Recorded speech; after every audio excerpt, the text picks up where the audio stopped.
when we are responsible chẳng đâuពេលណាដែលយើងបាទមានទំនួលខុសត្រូវជាងគេថា when we are responsible នៅពេលដែលយើងមានទំនួលខុសត្រូវ people trust us ចឹងពាក្យ people នេះមានន័យថាមនុស្សរាល់គ្នាប្រជាជនទាំងអស់មានន័យសំដៅទៅលើមនុស្សរាល់គ្នា trust មានន័យថាជឿជាក់មានទំនុកចិត្តលើយើងនឹងអស់គ្នាហ្នឹងឯងជំរាបសួរបងប្អូនរៀនភាសាអង់គ្លេសអ្នកគ្នាបាទបន្តជាមួយនឹងខ្ញុំបន្តទៀតតេតងជាមួយនឹងការរៀនភាសាអង់គ្លេសក្រោយពីខ្ញុំខកខានថតមួយរយៈតោះថ្ងៃនេះគឺខ្ញុំមានប្រធានបទមួយទៀតតេតងជាមួយនឹង responsibility ជាពាក្យថា responsibility ភាសាខ្មែរយើងបកប្រែថាទំនួលខុសត្រូវថាតើទំនួលខុសត្រូវនេះវាមានអត្ថប្រយោជន៍អ្វីខ្លះហេតុអីបានយើងម្នាក់ហ្នឹងចាំបាច់មានទំនួលខុសត្រូវចឹងតោះឥឡូវទៅរៀនជាមួយនឹងខ្ញុំថាតើនៅក្នុងអត្ថន័យនេះមានន័យថាយ៉ាងម៉េចបាទហើយសម្រាប់បងប្អូនដែលរៀនភាសាអង់គ្លេស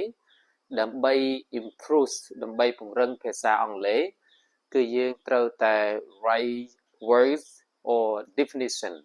មានន័យថាយើងត្រូវតែសរសេរពាក្យទុកឬក៏និយមន័យដើម្បីបាទ enhancing ដើម្បីពង្រឹងបាទឬក៏ពង្រីកទៅលើបាទ our knowledge បាទ of quality តើតងជាមួយនឹងចំណេះដឹងរបស់យើងគុណភាពចំណេះដឹងរបស់យើងតោះឥឡូវយើងមើល responsibility ចឹងយើងអានតាមអាមេរិកយើងអានថា responsibility តែបើយើងតាម UK responsibility អូខេបាទ responsibility means បាទមានកន្លែងនេះមានន័យថាចឹងមានន័យថាទំនួលខុសត្រូវហ្នឹងមានន័យថាបាទអូខេចឹងពាក្យថា means មានន័យថាមានកន្លែងនេះយើងសរសេរ s យើងដឹងហើយថា present simple នៅពេលដែលយើង subject យើងជា third person singular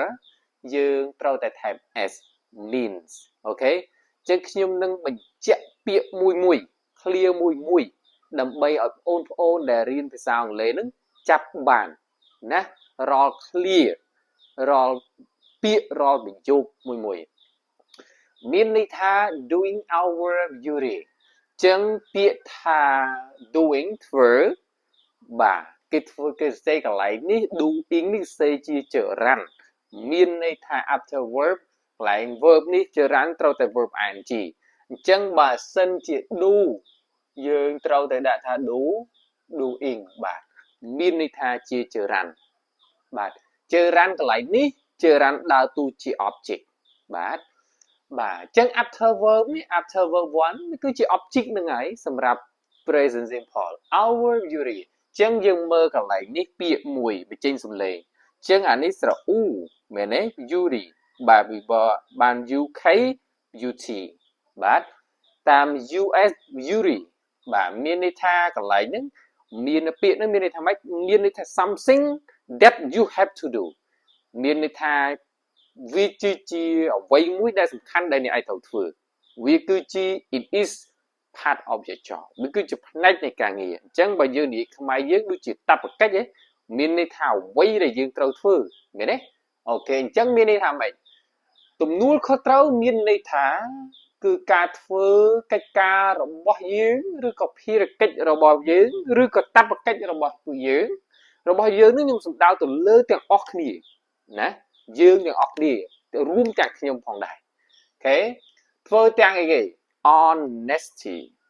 ចឹងពាក្យនេះយើងមើល phonetic symbol កន្លែងនេះស្រៈ honesty honest យើងអត់អាន honest ទេ h នេះអត់មានសំឡេងទេចឹងយើងអានថា honestly ចឹងពាក្យ honestly មានន័យថាធ្វើការងារដោយស្ម័គ្រចិត្តដោយស្មោះត្រង់អូខេ and on time ចឹងពាក្យថា on time នេះមានន័យថាបើឧទាហរណ៍បើកិច្ចការមេយើងដាក់ឲ្យ2ថ្ងៃយើងត្រូវធ្វើរយៈពេល2ថ្ងៃឲ្យហើយមែនទេបើសិនជាយើងចូលធ្វើការម៉ោង8គឺយើងត្រូវតែចូលម៉ោង8 មានន័យថាយើងត្រូវមានទំនួលខុសត្រូវទទួលស្គាល់ថាយើងon time យើងម៉ោង8ដល់ម៉ោង8យើងត្រូវតែចូលធ្វើការមានវត្តមានកន្លែងហ្នឹងណា on time ហ្នឹង it is an important បាទវាពិតជា important quality វាពិតជាគុណអីគេហៅថាគុណភាពដ៏សំខាន់បំផុតអញ្ចឹងពាក្យថា quality គុណភាពវាគឺបើអញ្ចឹងយើងគាត់ថា important quality កន្លែងនេះដើរតួជា adjective អានេះដើរតួជា noun quality ជាគុណភាពដ៏សំខាន់ for a successful life សម្រាប់ជីវិតដ៏ជោគជ័យអញ្ចឹងពាក្យថា successful ដើរតួជា adjective បញ្ជាក់ឲ្យជីវិតនេះ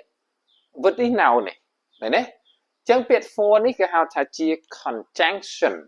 ស្នប់មានន័យថាម៉េចមានន័យវាសំខាន់គុណភាពសំខាន់មានគោលបំណងអីមួយ for កន្លែងហ្នឹងខ្ញុំចង់បញ្ជាក់ថាវាគឺជា conjunction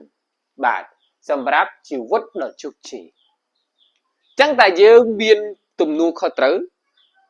គោរពនៅការងារទទួលខុសត្រូវលើការងារធ្វើអ្វីមួយ on time យើងអាចនឹងធ្វើឲ្យគុណភាពជីវិតរបស់យើងឈានទៅរក successful ភាពជោគជ័យឃើញទេ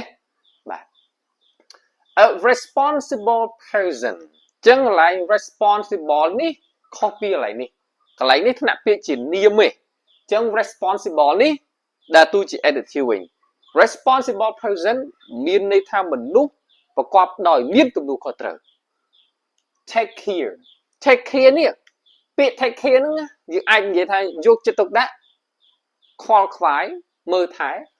យកចិត្តទុកដាក់ទៅលើអីគេបាទកន្លែងនេះយើងអាចដាក់ off ក៏បានដែរបាទនៃការងាររបស់ពួកគេយើងអាចប្រើពី of take care of structure គេបាទ take care of their work មានន័យថាគេខ្វល់ខ្វាយទៅលើការងាររបស់ពួកគេបាទអញ្ចឹងមានន័យថាមនុស្សដែលមានទំនួលខុសត្រូវទី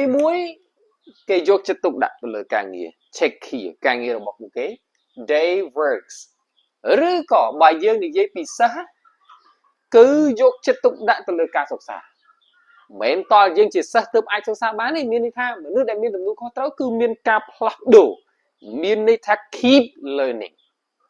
keep improving keep growing មានន័យថាម៉េច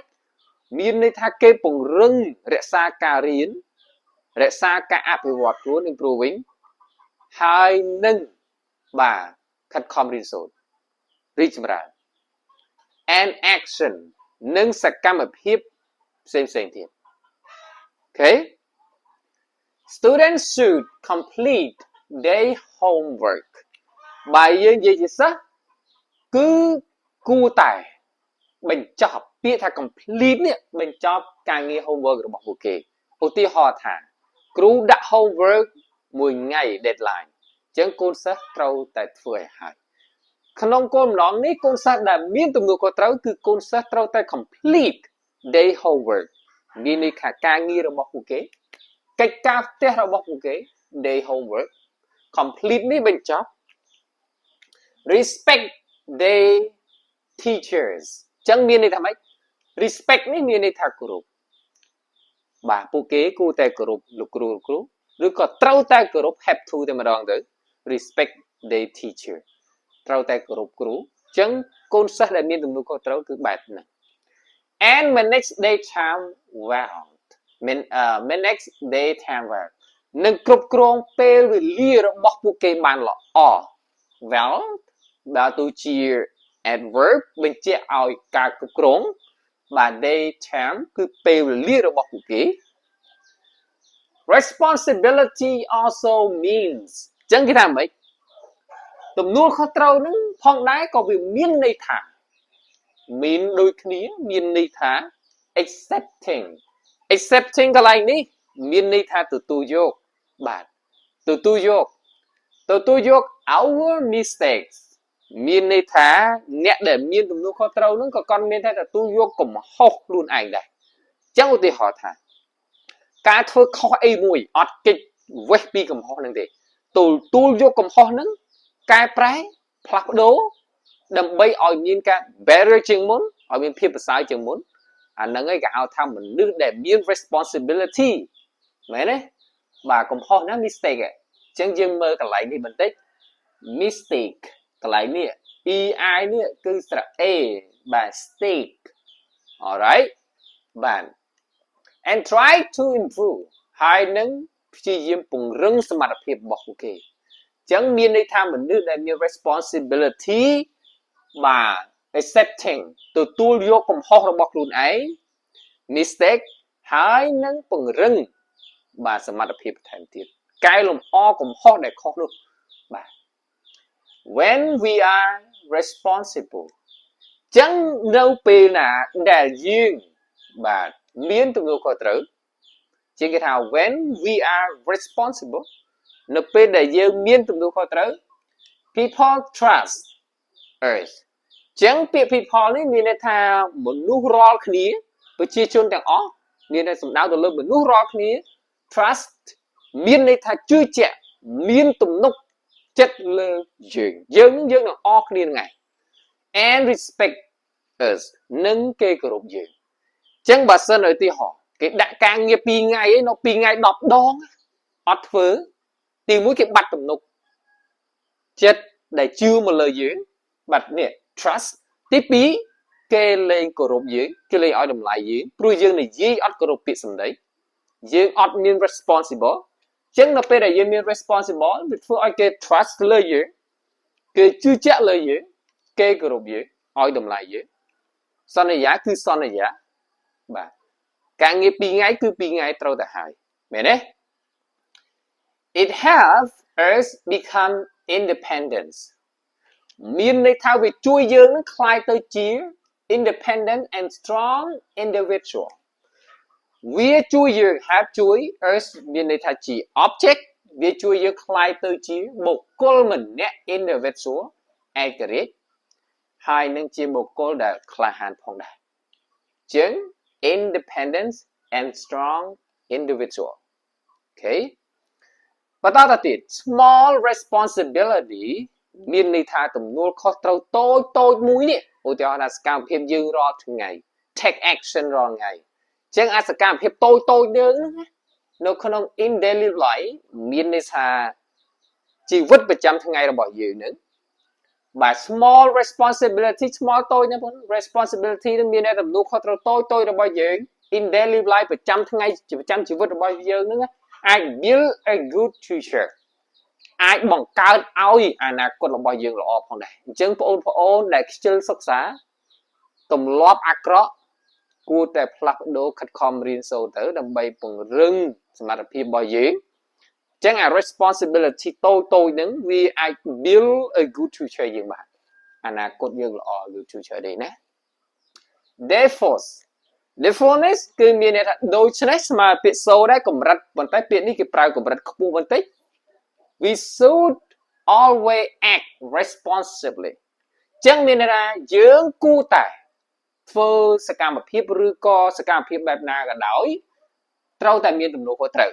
bạn always act bạn tại tại phơ sẽ cảm một phiếp na cả đói ở miền tùm nô khối trâu hai nâng fulfill nâng bồng pinh cái ca là bóc bùi dương our duty chẳng biết là fulfill bằng pin ca nghĩa our duty ca nghĩa là bóc bùi dương đòi miên phiếp smart trọng honesty cái này ní honestly đã tôi chi adverb và ta cái này ní đã tôi chi noun honesty and delegation miên này thá cả lẹ bỏng chẳng miền này thảm ấy dư không niệm dư chỉ một cô mình em mà nè thưa cá thì muối trâu bồng pin cái ca là bọc vì gì hai một con là hip smart strong hai là miền cà lẹ bằng phù đâm bay ở ca nghe là bọc dư nữa miền hip là o và sai chừng một vậy đấy bạn chơi nó không video này cứ xem miền tài phần nắng sầm rập ôn riêngភាសាអង់គ្លេសនិងពង្រឹងភាសាអង់គ្លេសហើយប្រធានបទយើងថ្ងៃនេះនិយាយតាក់ទងជាមួយនឹង responsibility ទំនួលខុសត្រូវចឹងក្នុងនាមបងប្អូនជាសិស្សទី1 homework បាទ complete homework respect the teacher manage បាទ daytime well គ្រប់គ្រងពេលវេលាបានល្អហើយខិតខំ fulfill our duty ឲ្យល្អទាំង honesty ទាំងភាពស្មោះត្រង់ហើយនឹង dedication ដើម្បីឲ្យ better ជាងមុនមាន productivity ជាងមុន more productivity ដើម្បីឲ្យយើងមាន ability ជាងមុនបាទអញ្ចឹងគឺខ្ញុំមានតែប៉ុណ្្នឹងបើសិនបងប្អូនមានសំណួរចង់សួររាល់ words រាល់ phrase ណាមួយយើងអាច comment សួរបាន Okay thank you so much